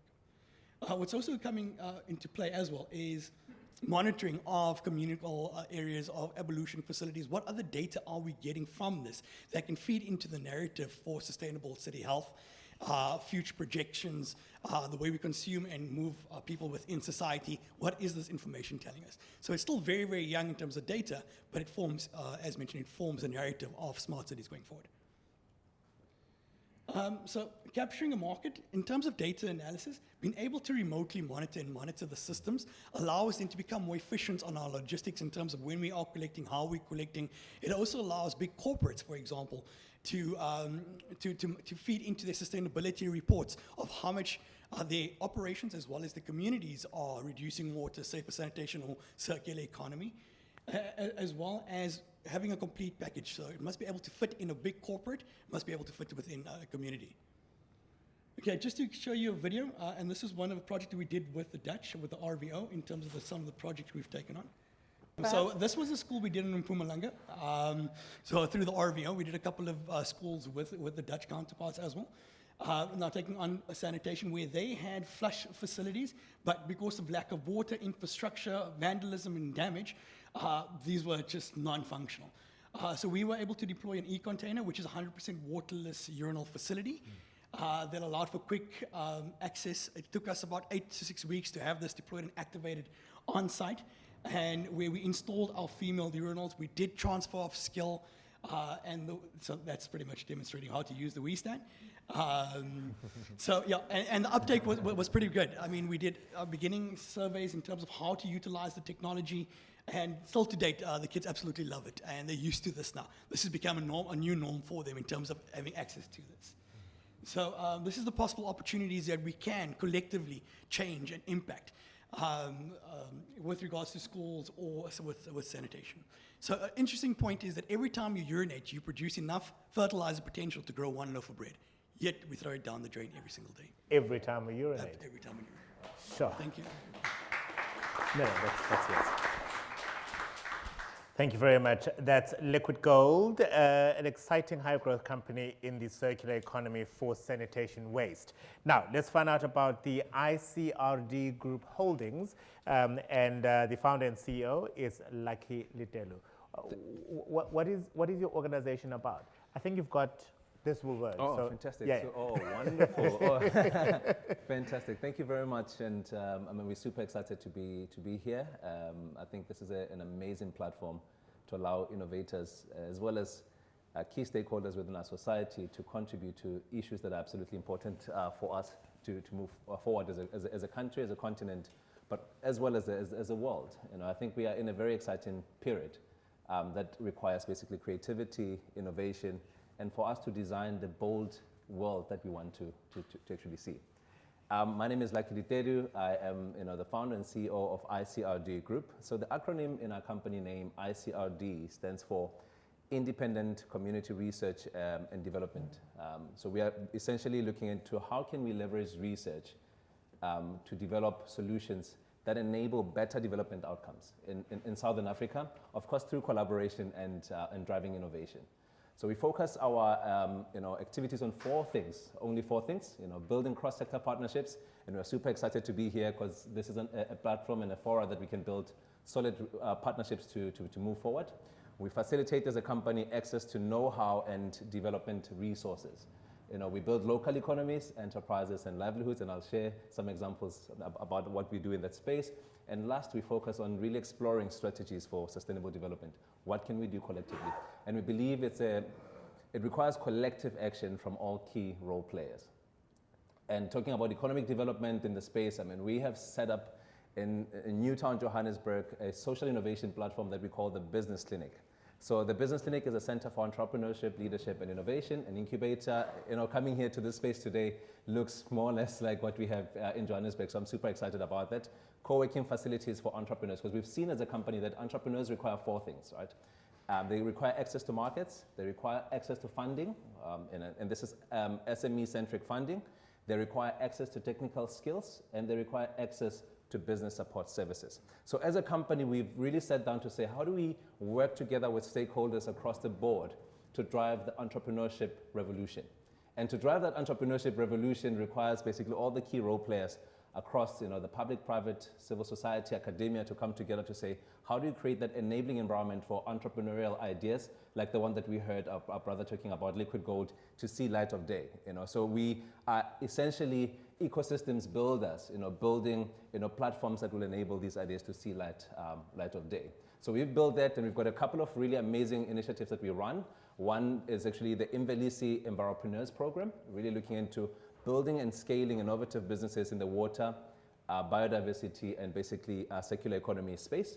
We are implementing this on behalf of the Department of Science and Innovation, working together with the young water professionals in South Africa, and Green Matter, which is an institution focusing primarily on building the human capital in the green, basically in biodiversity space. So that's an example of what we're doing in that space. What we are seeing is that there is a gap in terms of really ideation phase concepts, or developing solid business models, business ideas at the early stage. So a lot of people love to harvest what is done.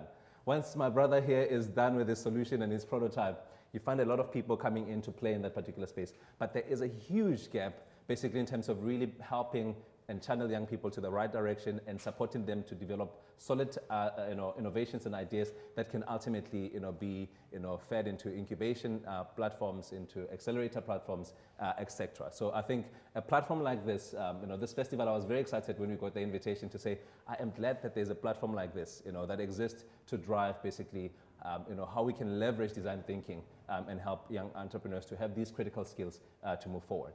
So that's one example that we have. So we run a 21-day virtual bootcamp, for entrepreneurs across the board.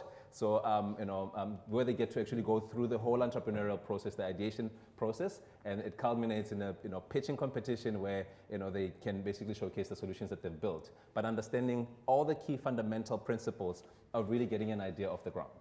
So that's an example. And we've got an exciting initiative as well that we call the 4IR Aquatech Accelerator, which is basically next level. For us, it's a 6 months mentorship-driven accelerator, looking into really building water, food, and energy startups that are data-driven. So here, as you can see, there's just a quick overview of pathways to sustainable, what can we do to actually drive sustainable development within the space. I won't go too much into detail, but as you can see, I've got a video here and I hope it can play. So let's see. But what we're seeing is that we've been hearing about the fourth industrial revolution. It has become basically the buzzword of our time, actually. So how do we ensure that we can drive more young people into building data-driven solutions within the wealth nexus? As we talk about not just looking at water in isolation, but we're looking at in terms of the nexus, because essentially the nexus is the best way in which we can move forward. But what we are seeing here is that business models across the board are going to change. And as a result, there is a need to look into how do we reimagine our water sanitation systems? How do we imagine our food systems? How do we reimagine our energy systems? And we believe, basically, as an entity, that by allowing and creating enabling environments for young people to innovate within the space, we actually stand a greater chance to help our public sector to solve the issues, and also look into how we can build viable and sustainable business models. So we've set up this exciting initiative. This year, as you know, South Africa is celebrating 27 years of freedom. So we decided to actually launch this early this year. So we have entrepreneurs across the entire country at the moment, who are actually undergoing the accelerator program. An exciting group of young people who are innovating within the water, value chain, the food value chain, as well as the energy value chain. So that's another level of what we're doing, right? The last level that I want to just add is really the next level. So we've now delved into SADC region. So 2 weeks ago, we launched our SADC initiative, which is a SADC-wide accelerator program that is currently basically scaling innovative businesses across all the 16 SADC countries. So we've got 2 entrepreneurs from each one of the SADC countries who are also basically looking into what are the regional challenges and what can we potentially do as a collective to ensure that we can address those 4 things that I mentioned. Access to markets, very important. Access to funding, access to business support services, and as well as access to technical skills. But the key part is really building a new generation of what I call the path makers, the future makers, and job creators. So there is a particular kind of mindset that is required to actually be able to do that. And I believe a platform like this can basically equip emerging young entrepreneurs and innovators with the tools to understand how do I actually solve a challenge in my community, and how do I translate that challenge into a business opportunity and build basically employment opportunities for myself. Because I believe that young people are not looking for a handout, as our speakers said earlier on, but they're looking for basically a hand up. And I think a forum like this is a great place to actually help equip young people with what they require. I won't go too much into details because I know that there's a lot of, we need to engage a bit more. And perhaps the question that I'll ask is that, are you finding that there are enough young people who are showing interest, particularly in the area that we're focusing on today, which is sanitation and water? And are they motivated enough? Are they inspired enough to say, this is the lived experience of my community in Guguletu?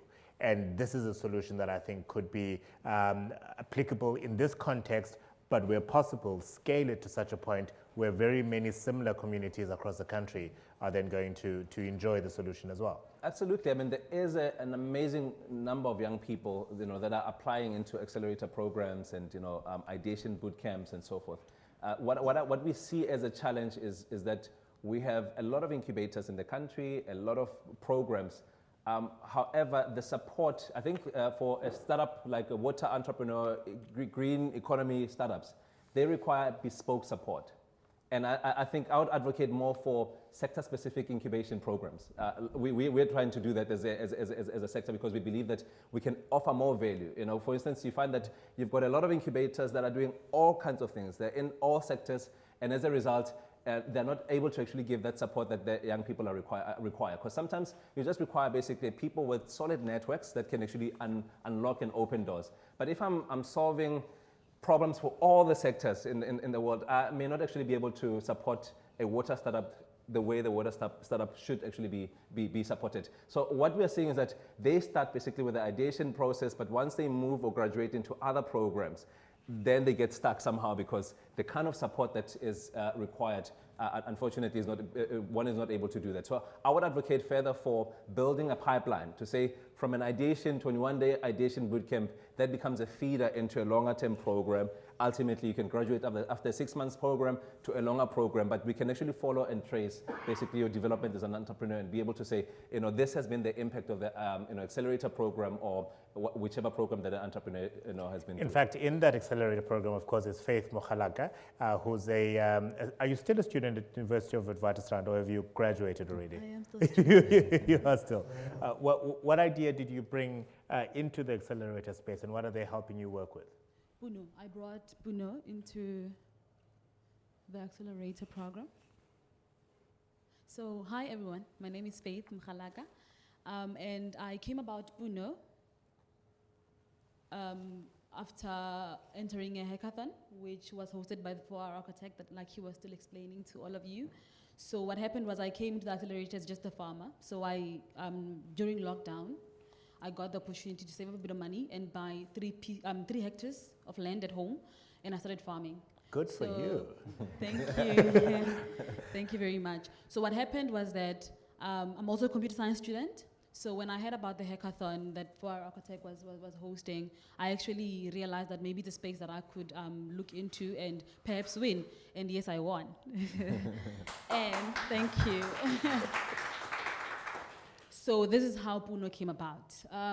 So we are an online marketplace for agribusinesses, more especially farms. So what we do is we allow farmers to sell shares of their farms, or alternatively to get funding, whereby the investor will obviously be getting what they gave the farmer with interest, right? Or alternatively, if they're getting shares, then they can get dividends from what they actually invested.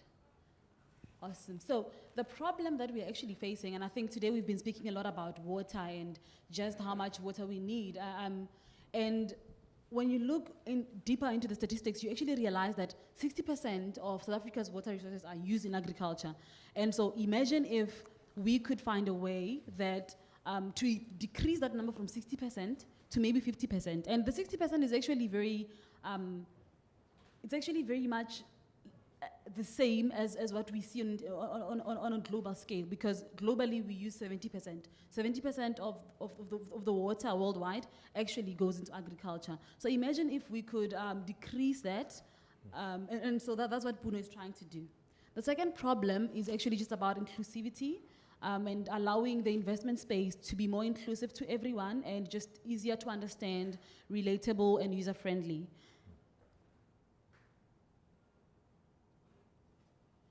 So what is our solution? In the next 2 slides, I will be explaining our solution in depth, Puno, the Puno solution.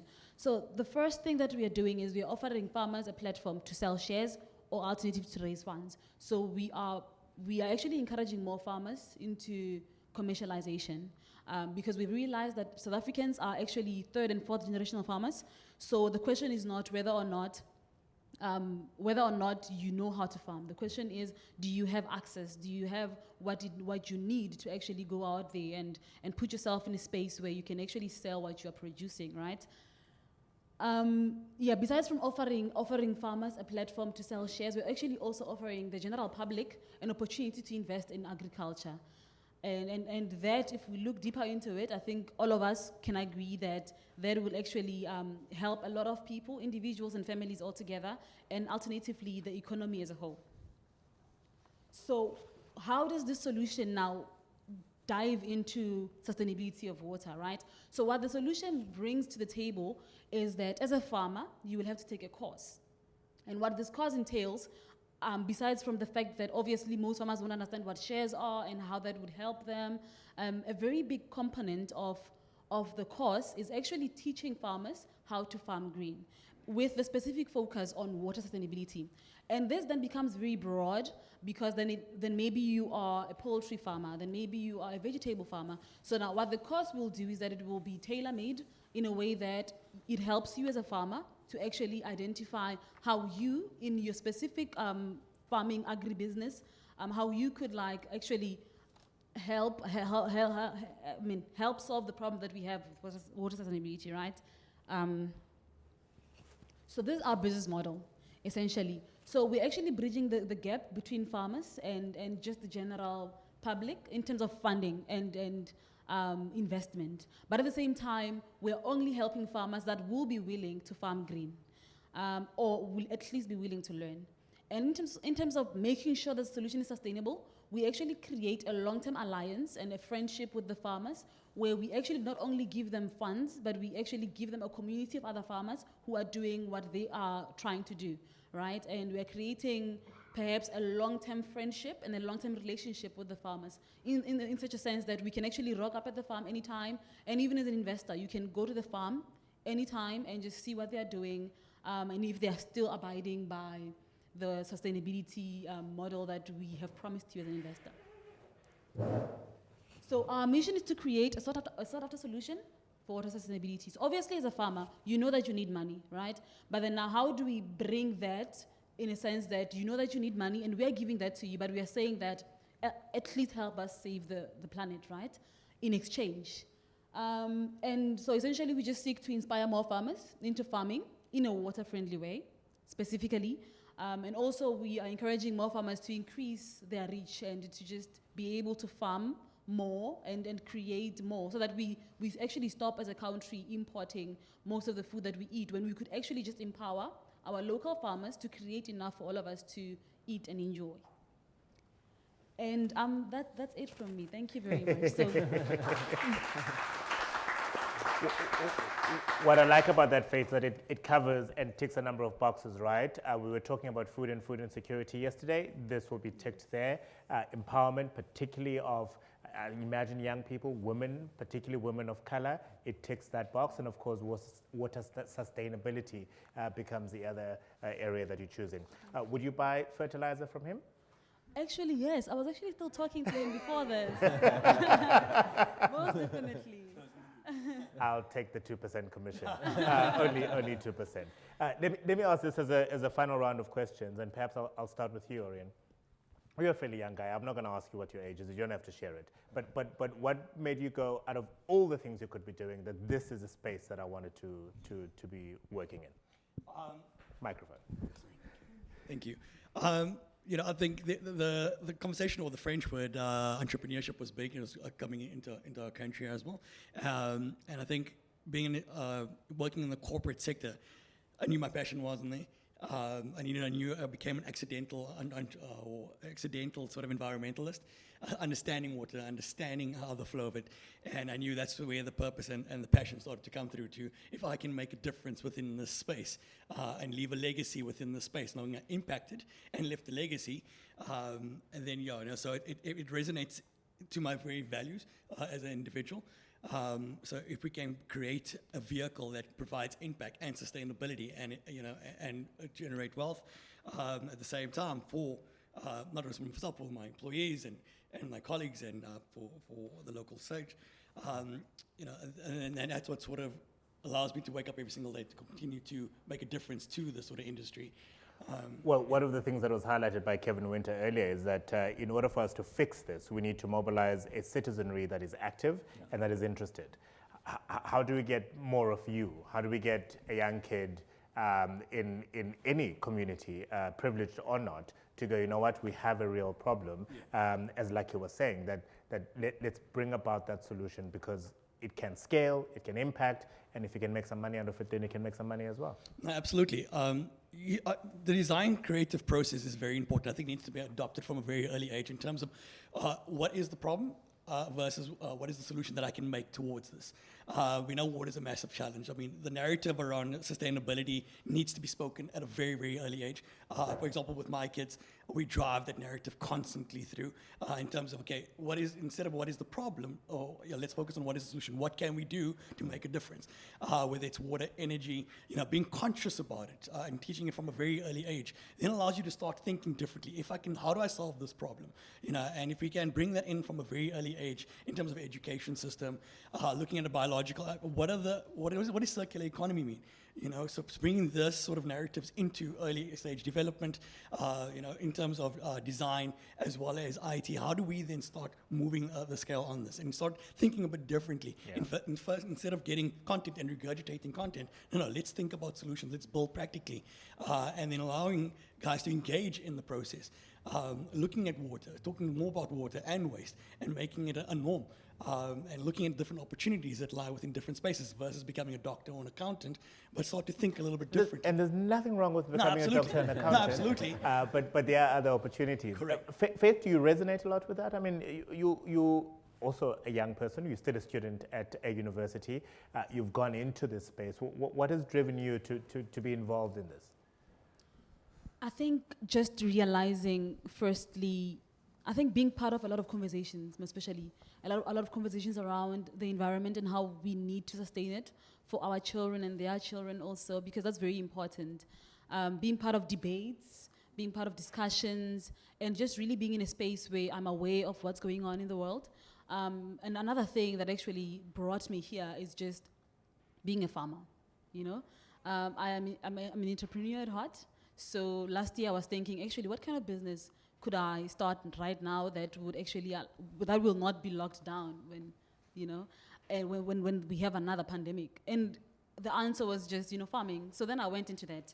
And so essentially just combining the environment that I've allowed myself to be in, placing myself in the way of beauty, like Shonda Rhimes puts it, and talking enough with different people from different backgrounds about what we are going through as a people.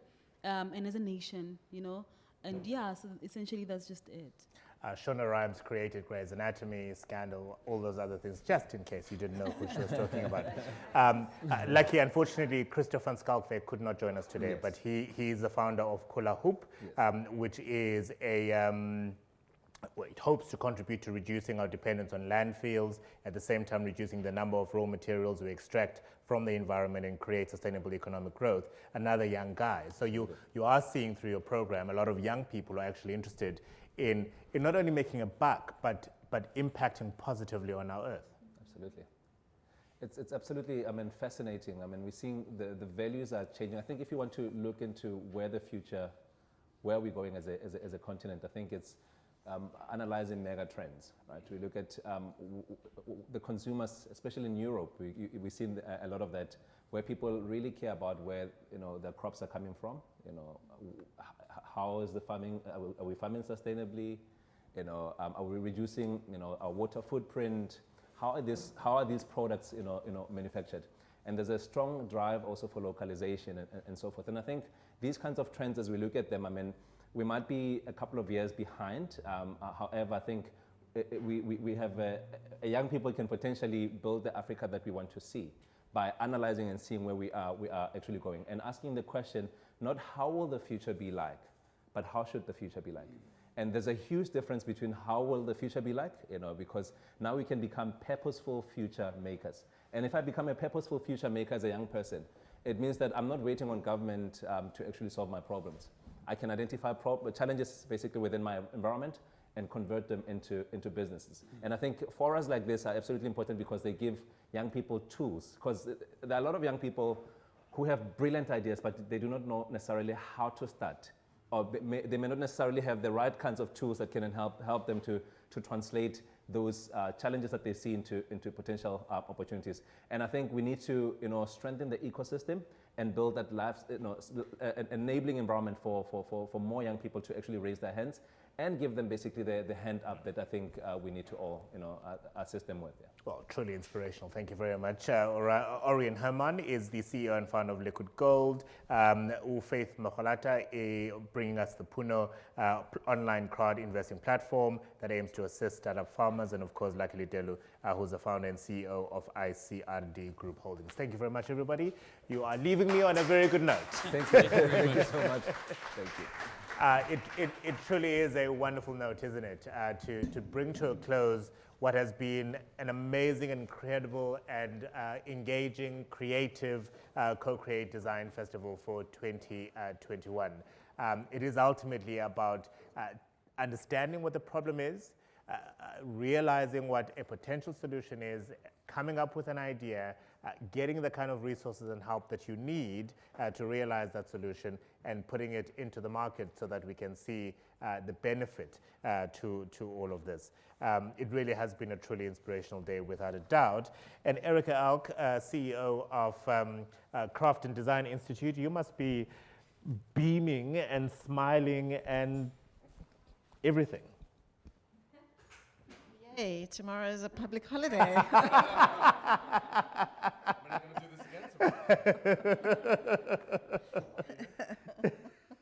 You'll be on your own. I think a fantastic week, amazing conversations. I'm gonna want to sit and listen to them all again because they've all been really inspiring. I think the ability of people to sort of drill down into the complex details of specific areas and challenges, but then to be able to sort of rise above that and say this might be a problem that we could solve, or this is an area where we need innovation. I'd love to think that's a uniquely South African competence that we have, but I think it sets a really good foundation for us to take the next step, which is the Resolve Challenge, but we can talk about that a bit later. Which we will in a moment. Sebastiaan Messerschmidt is the Consul General for the Kingdom of the Netherlands here in Cape Town. Yes. What were some of your main takeaways from today? Well, when Kevin started by just a mere sentence, how do we think we can solve any of these water and sanitation issues in an unequal world? I was ready to pack up and go. But fortunately, even in his own delivering of his ideas and also the others, so much of creativity came up that I'm sitting here with a way better feeling than that first minute where I was thinking it's going to be a depressing day. Seriously, to think of the last three speakers, how you can turn, like Luco said, how you can turn a problem in your environment into a solution and turn it into a business. Isn't that? And these are young people that have a whole long future ahead of them. We're not going to wait for government, but then also hearing government, the city of Cape Town, saying, "Listen, we are involving communities because we understand that you cannot just take a solution to the informal settlement and think it's done." So to have 610 spots where they really have community involvement, excellent stuff. To hear Kevin Winter talk about the Franschhoek Water Hub, where we're testing and learning from nature. It gives me really a lot of hope that SDG 6. Tomorrow is SDG Day. You will see SDG flags all over the world and people taking pictures on social media.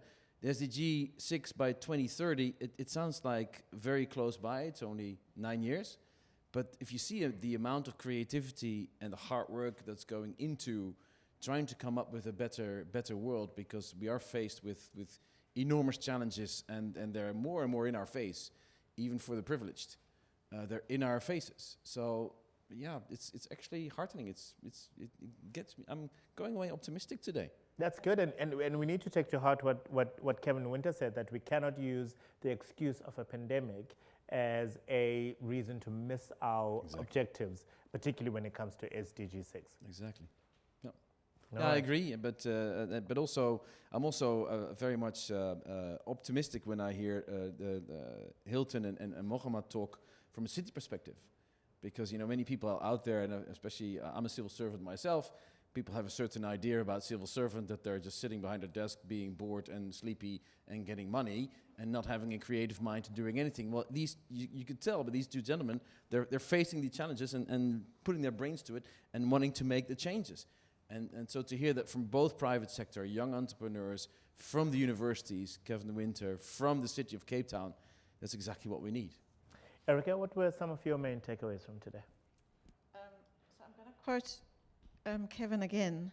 I think he sort of encapsulated what I was thinking about, or a theme that's been coming up the whole week, in this phrase that we need decentralized systems that can support livelihoods. And when he said that, it was like, yes, that's what we need everywhere. We need that in health, we need it in food, we need it in water and sanitation, we need it in small business, in kind of local economies.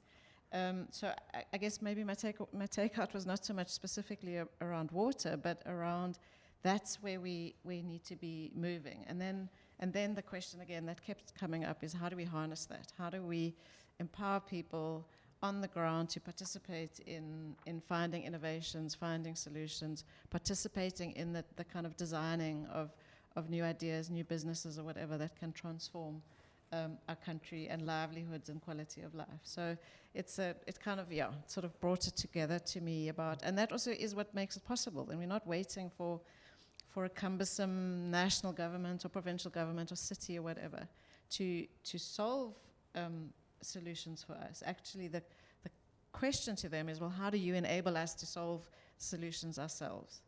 That's actually a question to yourself as the Craft and Design Institute, and it's really about the design thinking, what we are trying to promote also through this week. It's about getting the right people involved and building a process with all the stakeholders. So that's exactly what we asked you to do. Another thing, that gave me a smile, if I can. Yeah. I mean, really, liquid gold to turn urine into. How amazing is that? It always made me jealous of the women that they have this wee stand thing. You've had one forever, Sebastiaan. In the video, solutions can be fun. Yeah? Little boys are also allowed to use that one, so it's okay. There you go. Solutions can be fun. It's absolutely all right. Not at the same time, though.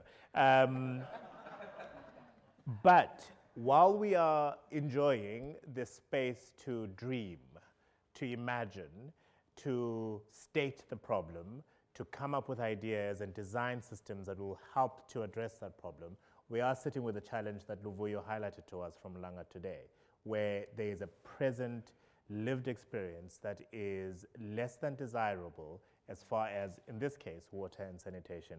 And we almost need to find that immediate solution that will address that hurdle right now, while at the same time enjoying the space to have a more grander thinking, if you like, that says, well, how do we achieve the 2030 goals? How do we make sure that in a year or two's time, we don't have a question like that from Luvuyo again? I'm so happy that he's here. Thank you for getting up and asking that question. We had Co-Create Design last year in Langa. So I'm actually proud that you're here. This is very, very good. But it also tells you how pressing the needs are, and they need to be addressed. So also your call, I'm a representative of foreign government, so now I have to become very careful. But your call to get active towards your local ward and towards your local politicians is the right democratic answer, and it needs to be done. In all countries. also in mine, also here in South Africa. No, indeed. And the needs are pressing, and they're real. All right. We're fast approaching 12 noon, which means there'll be a visit to a site. Which site are we going to today? So we're visiting the water hub. You saw the picture of it. Kevin is taking the group there. It's going to be fascinating, so I hope you're all going. And then this afternoon we're going to have our final co-create, innovate design ideation session. And of course, as always, if you are not able to join us in person, you can, for both sessions, you can continue on the online platform. Now don't do what you did yesterday. Quickly close, because this is the last couch session that we're having with you today. Yes. So I want to thank you. You are an amazing, amazing host. Thank you. And the nice thing about this professional is he doesn't only have the soothing voice that you kind of want to have around all day because it makes you calm, but he also brings the intelligent questions and you bring the brains. You're not just the sitting back journalist that will have the others figure it out. You're in that, and I really appreciate it. Thank you so much. Pleasure. Thank you. Thank you very much. I learned on Cape Talk the other day that when you blush in your face, your stomach lining blushes as well. I'm not sure whether it was proven or not, but I can tell you my stomach lining is blushing right now. It has been an amazing Co-Create Design Festival for 2021. Thank you obviously to everyone who made it possible. And what has been incredible about this is that it has not been just a day or two conference. We've started this back with the dialogues that started in March. And over a period of 6 months, we started to unpack many of the topics that were then focused in the 4 days of this festival. Sebastiaan says this all the time. We hope that the conversation goes beyond this particular platform. I hope that on social media, perhaps you've exchanged business contact details while you were on the platform, that you will continue then to work. Puno is going to be working with Liquid Gold in seeing how we can get that fertilization to be used by the farmers. Ultimately, that's what we want to see here. The city of Cape Town is looking for solutions around water and sanitation, particularly 654 informal settlements. And that is probably not an accurate number because they crop up every single day. There are real solutions to real problems that have to be realized, and you have the answer. So good luck in exploring and finding those solutions. It's been wonderful. Thank you very much. We'll see you again next year.